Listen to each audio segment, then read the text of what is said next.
Hi friends, അപ്പോൾ ഇന്ന് ഞാൻ വന്നിട്ടുള്ളത് ഒരു അടിപൊളി ഇഞ്ചി ചായ ആയിട്ടാണ്. ഇതിൻ്റെ റെസിപ്പി ആരതാന്ന് വെച്ചാൽ നമ്മുടെ ബിഗ് ബോസ് സീസൺ 3 മലയാളം കണ്ടവർക്ക് അറിയുണ്ടാകും, ഡിംബൽ ബാൽ.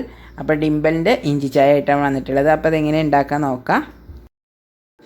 അപ്പോൾ ഇഞ്ചി ചായ റെഡിയാക്കാൻ വേണ്ടിയിട്ട് ഞാൻ എടുത്തിട്ടുള്ളത് ഇതുപോലെ ഒരു കഷ്ണം, വലിയൊരു കഷ്ണം ഇഞ്ചിയാണ് എടുത്തിട്ടുള്ളത്.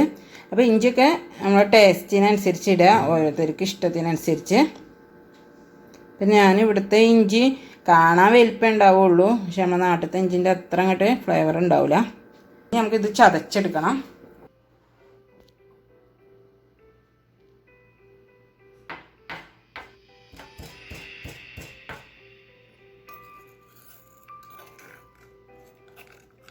ഇപ്പം ഞാൻ എടുത്തിക്കണത് 2 ഗ്ലാസ് ചായ ഉണ്ടാക്കാനാണ് കേട്ടോ.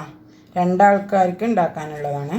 നമ്മൾ ചായ ഉണ്ടാക്കണ പാത്രം എടുക്കുക, എന്നിട്ട് അതിക്ക് നമ്മൾ ചതച്ച് വെച്ച ഇഞ്ചി ഇട്ട് കൊടുക്കുക. അതിക്ക് നമ്മൾ ചായ കുടിക്കണ ഗ്ലാസ്സിൽ 1 ഗ്ലാസ് വെള്ളം ഒഴിച്ച് കൊടുക്കുകയാണ്.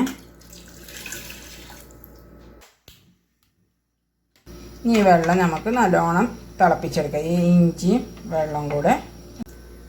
ഇനി നമുക്കിതിലേക്ക് വേണ്ട പാല്, 1 ഗ്ലാസ്സിന് 1.5 ഗ്ലാസ് പാലെടുക്കുന്നുണ്ട്. പിന്നെ നമ്മൾ ഇഞ്ചിയും വെള്ളവും നല്ലോണം തിളച്ച് വന്നതിന് ശേഷം നമുക്കിതിലേക്ക് ചായപ്പൊടി ഇട്ട് കൊടുക്കാം. ചായപ്പൊടിയൊക്കെ നമ്മൾ കടുപ്പത്തിനനുസരിച്ച് ഇട്ട് കൊടുക്കുക.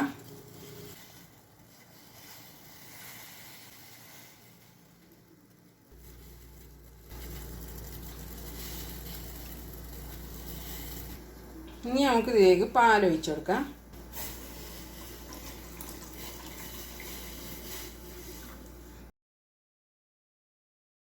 ഇനി നമ്മൾ ഈ പാലും ഇതൊക്കെ നല്ലോണം ഒന്ന് കുറച്ച് നേരം തിളച്ചോട്ടെ. ചായ തിളച്ചപ്പോൾ തന്നെ ഓഫാക്കിയത് ഞാൻ സാധാ പാൽച്ചായ ഉണ്ടാക്കുകയാണെങ്കിലും തിളച്ചപ്പോൾ തന്നെ ഓഫാക്കലില്ല. ഇഞ്ചി ചായ ഡിംബൽ ഉണ്ടാക്കണേ അതും കുറച്ച് നേരം ഇങ്ങനെ തിളപ്പിച്ച് വെച്ചിട്ട് നല്ല ടേസ്റ്റ് ആവുള്ളൂ പറയുന്നുണ്ട്. അപ്പോൾ നമുക്ക് കുറച്ച് നേരം ഇതിങ്ങനെ വെക്കാം. മലയാളം ബിഗ് ബോസിൻ്റെ സീസൺ 3 ഏറ്റവും എനിക്കിഷ്ടമുള്ള ഒരാളാണ് ഡിംബൽ. ഞാൻ സീസൺ 3 മാത്രമേ ഉള്ളൂ ഫുള്ളായിട്ട് കണ്ടിട്ട്. അപ്പോൾ എനിക്ക് ഏറ്റവും ഇഷ്ടമുള്ളതാണ് ഡിംബൽ. അപ്പോൾ ഡിംബലിൻ്റെ ചായയൊക്കെ ബിഗ് ബോസ് ഹൗസിൻ്റെ ഉള്ളിൽ എപ്പോഴും സംസാര വിഷയമാവുന്ന ഒരു സംഭവമാണ്. അപ്പോൾ അത് ബിഗ് ബോസിൽ നിന്ന് പുറത്ത് വന്നിട്ട് ഡിംബൽ ലൈവിലൊക്കെ വരുമ്പോൾ അതിൻ്റെ റെസിപ്പിയൊക്കെ പറയാറുണ്ടായിരുന്നു. എല്ലാവർക്കും ബിഗ് ബോസ് ഹൗസിൽ തന്നെ ഡിംബലിൻ്റെ ചായ നല്ല ഇഷ്ടമാണ്. അപ്പോൾ നമുക്കും ഒന്ന് ഉണ്ടാക്കി നോക്കണം എന്ന് എപ്പോഴും തോന്നലുണ്ട്. ഞങ്ങൾ പിന്നെ മസാല ചായയൊക്കെ ഇഷ്ടപ്പെടുന്ന ആൾക്കാരാണ്. അപ്പോൾ അങ്ങനെയുള്ളവർക്കൊക്കെ കുറച്ച് എരിവുള്ള ഇഞ്ചി ചായ നല്ല ഇഷ്ടമാകും. അപ്പോൾ ഈ ചായ സൂപ്പറാണ്, എല്ലാവരും ഒന്ന് ഉണ്ടാക്കി നോക്കണം കേട്ടോ. പിന്നെ ചായൻ്റെ കടുപ്പൊക്കെ എല്ലാവരും ഇഷ്ടത്തിനനുസരിച്ച് ചെയ്താൽ മതി. ഞങ്ങൾ നല്ല കടുപ്പത്തിൽ ചായ ഉണ്ടാക്കും, പാൽ ചായ. അങ്ങനെ ഇഷ്ടമുള്ളവർക്ക് ചെയ്താൽ മതി കേട്ടോ. അപ്പോൾ ചായയൊക്കെ തിളച്ച് റെഡിയായി വന്നിട്ടുണ്ട്. ഇനി നമുക്കതൊന്ന് അരിച്ച് മാറ്റണം. അതിൽ ഇഞ്ചിൻ്റെ ഇതൊക്കെ ഉണ്ടാവില്ലേ, അതൊക്കെ ഒന്ന് അരിച്ചങ്ങാണ്ട് എടുക്കുക. എന്നിട്ട് നല്ലോണം അടിച്ച് നമ്മൾ പതപ്പിച്ചാൽ, നമ്മൾ ചൂടാറ്റൂലേ, അപ്പോൾ ഒന്നിങ്ങനെ ഉയർത്തിങ്ങാണ്ട് പറഞ്ഞാൽ മതി. അപ്പോൾ നല്ല ഇങ്ങനെ പതച്ച് വരും ചായ. അങ്ങനെ ഒന്ന് പതപ്പിച്ചെടുക്കുക. ഒരു 2-3 വീശൽ വീശിയാൽ മതി. അപ്പോൾ നമ്മൾ ചായ റെഡിയാകും.